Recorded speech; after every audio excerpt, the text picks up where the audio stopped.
Hi everyone, it's Rohan this side, and I hope you all are doing great.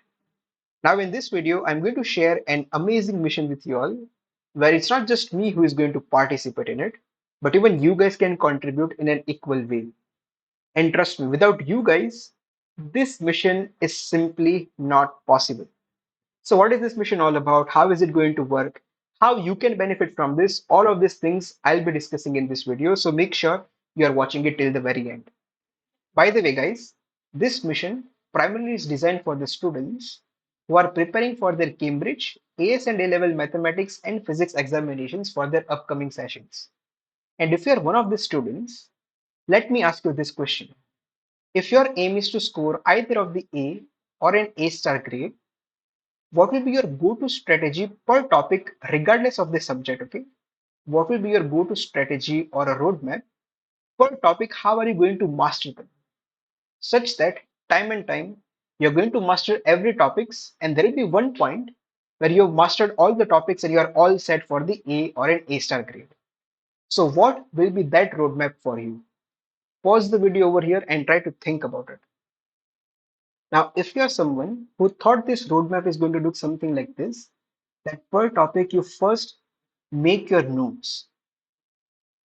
This notes is completely based on what you have studied from your online classes or from your live classes or the online resources or whatever tools you use to create your notes.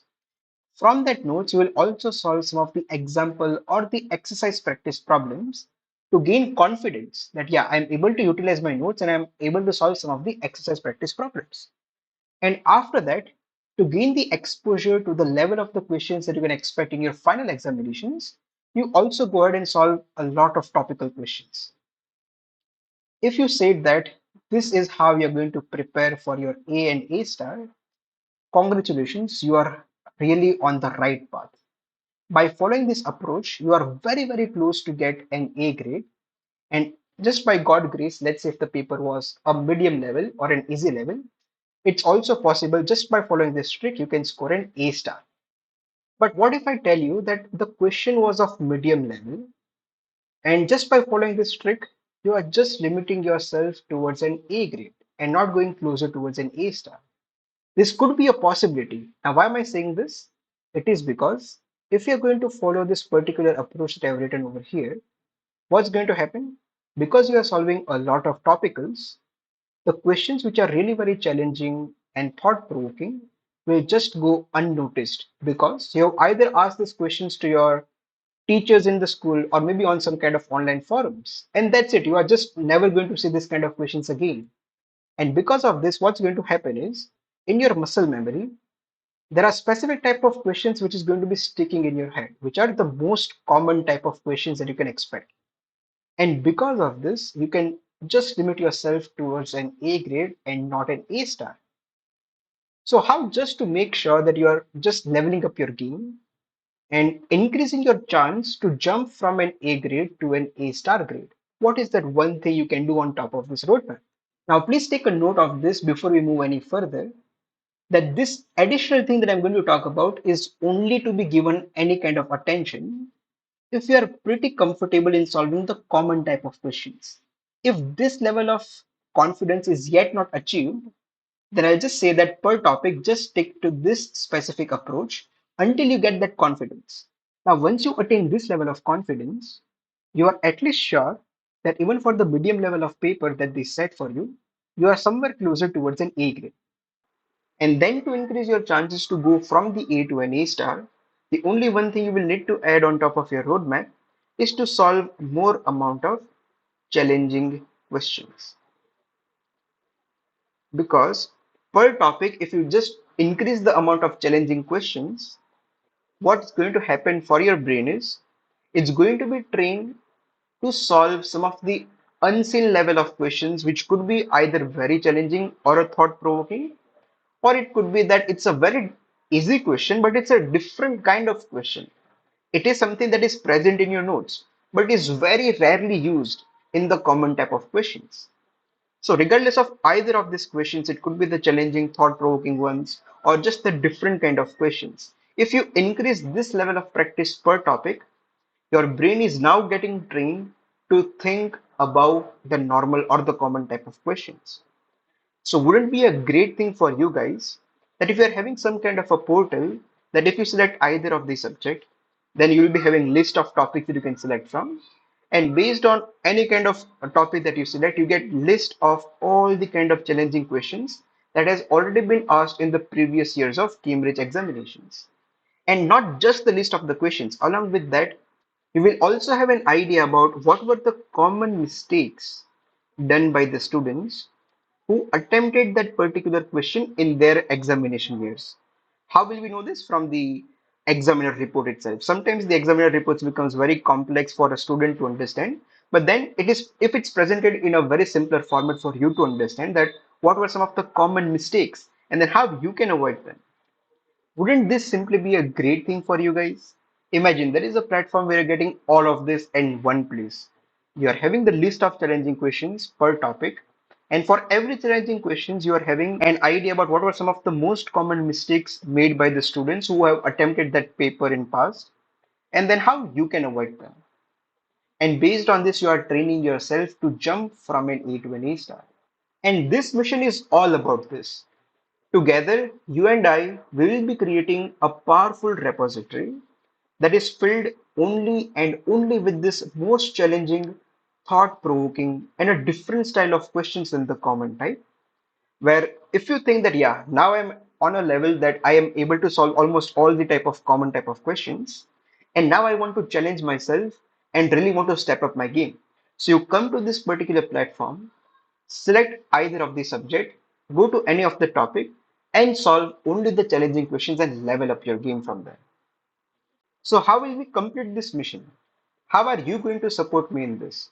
So the basic idea is, first of all, you're going to submit a challenging question to me. There will be a Google form that will be linked as a part of the description in this video, where you can open the Google form, you will be able to submit your name and then also submit the question which you find it to be challenging. It could be a bit subjective, and that is why there will be a review and selection process. Where if I really think that the question which you have sent is really difficult or a unique level, then it will be selected. And if your question is getting selected, we'll be creating a step-by-step video solution and upload it on our YouTube channel, where I'll be explaining per question, first of all, what is the question all about? What were some of the most common type of mistakes that people have made in this particular question, and then how you can avoid them. And on top of that, I'll also be creating a step-by-step video solution for this. And on top of that, your name will also be featured in our video as the contributor, giving you a recognition for your great question that you have identified and sent it to us. Because over here, if I wanted, I could have just shortlisted some of the questions by myself. But over here, I want it to be back and forth, back and forth. You send me some of the difficult questions. If you were able to recognize that, yes, this question is really very difficult, then for sure you can get the credit for the same on our YouTube videos. And after this, you will be able to find a completely organized playlist where per different type of syllabus per subject, that is for mathematics P1, P3, M1, S1, S2, and for the physics P1, P2, P4, per topic you will be able to find the questions. Okay. And then I'll tell you how we can, like, in future convert this into a platform where you just need to open that platform, open the subject, and from the subject you can get list of different kind of topics and just select any of the challenging questions from there. And how is this really going to benefit you? So access a growing collection of some of the toughest A-level mathematics and physics questions in just one place. Learn how to approach difficult problems with the step-by-step worked solutions. Understand the common mistakes made by the students around the world using insights from the official examiner reports. And then get smart strategies and shortcuts to tackle this level of difficult questions efficiently for your final examinations. And overall, it's going to improve your confidence and performance by practicing this top level of questions on a regular basis. So this is just a summary of whatever we have discussed in the previous part of this video. And our basic aim over here would be to just upload approximately 3 videos per week, ensuring that each one is clear, concise, and exam focused. We can increase our frequency if the amount of questions sent by you guys are more. Keeping in mind our current subscriber count, which is approximately 700, only obviously few of you guys are going to be sending some of the questions to us. So if your frequency will be increased, we can also increase this to 6 videos per week, focusing only on the challenging questions. So it's up to you guys that how many questions you are able to send us, and then from there, how many of these questions are getting shortlisted, and then we'll just increase the frequencies of these videos. So yes, guys, on this point, I like to invite you all to join this movement. And if you think that you are able to identify some difficult or a unique level of question, just send that to us and leave the remaining burden on us to shortlist and classify which are actually the difficult or a unique level of questions and which of the questions to discard. You don't have to think about, okay, you know what, if this question will be selected or not. If you personally think that, okay, this question could be challenging for others as well, just send it to us without having a second thought about it. Now, on top of this, guys, I'll also request you all that please share this word with your friends or with anyone who is part of this community of AS and A level mathematics and physics. And how you can actually support this movement on top of just sending the questions to us, please click on the like and just do some kind of comments that is going to help me motivate that, you know what, I am doing something that is really going to benefit the community in the future. And just by your likes and the comments, we can also reach to those students whom neither you or I are personally aware about. So please don't forget to like and comment about something. It could be positive, it could be something negative. Whatever are your thoughts about this mission, just write it down. So yes, guys, thanks for watching this video. I hope you'll be part of this mission. And this mission hopefully helps the upcoming generations along with you. With this, I'll see you in the next video.